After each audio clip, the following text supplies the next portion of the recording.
Now to the first part of a special series on an illness that's been described as Australia's hidden epidemic.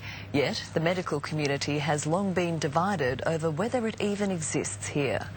Lyme disease is widely recognised and treated overseas, but there are calls for more proof of it in Australia, and that's leaving many sufferers fighting for their lives. Emma Murphy reports.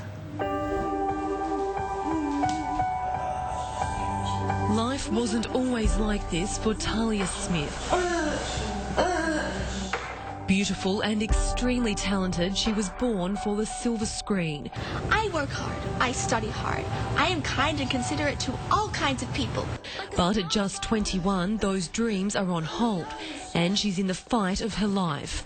Lyme disease has turned her world upside down, Talia's tiny frame enduring debilitating seizures for almost the entire day, every day.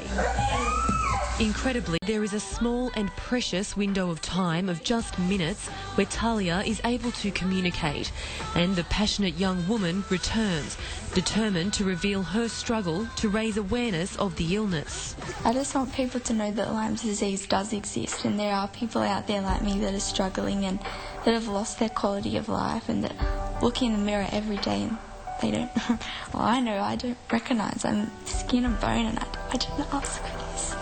And no one deserves to feel like this. Lyme disease is a bacterial illness spread by tick bites. The effects are devastating. Talia had been accepted to study a diploma in musical theatre at Sydney's Brent Street, as well as at Melbourne's Film and Television Studio International. She's made several trips to America to pursue her dream of becoming an actress, and it's on one of those trips it's thought she may have been bitten by a tick. In the US, the bacteria and resulting disease are well proven. Each year, around 300,000 Americans are diagnosed. But the road to a diagnosis here in Australia, let alone treatment, is a torturous one. Despite thousands of documented cases across the country, the federal government says there's no concrete proof. As a result, many doctors here are not educated to identify or treat the illness, meaning potentially life-saving treatment, a simple course of antibiotics, is not prescribed in time to prevent the consequences. We've been told not to mention the L word, Lyme disease, because I'll just not brush you off and not want anything to do with you. That's despite knowing Talia may have contracted the disease overseas. And once I said that, they rolled their eyes and were like, oh, you know you have to get bitten by a tick to get that. And I was like, yeah, well, clearly I have. The hospital's meant to be a place where you go to get better and to be treated well, not to be made fun of and mocked. Another person trying to educate others on the disease, former Newcastle Knight Ryan Stigg. Football was Ryan's world from a very young age, and he worked his whole life to cement a spot in the NRL. In 2011, he finally made it, and in a big way. Ryan Stigg has gone across for the Knights. He played 13 games for Newcastle and was handed a 2-year contract by Wayne Bennett.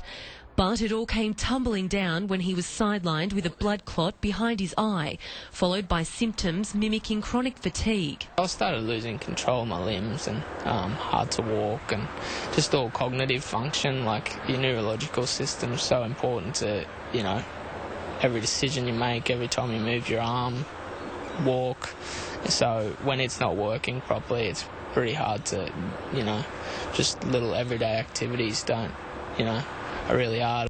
After 2 years searching for answers, Ryan has also been diagnosed with the disease.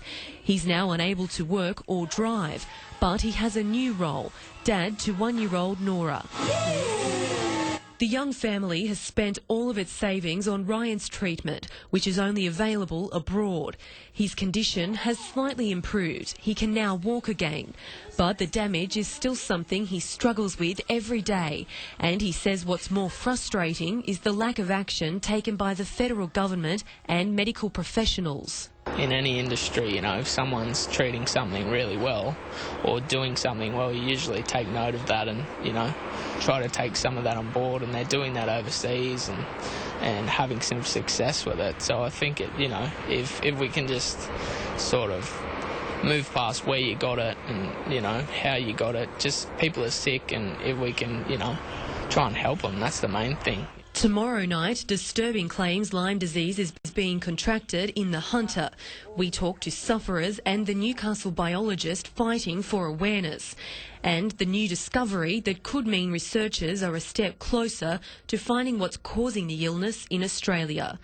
Emma Murphy, NBN News. And for more information on Lyme disease or to see tonight's story again, just head to our website. That's nbntv.com.au.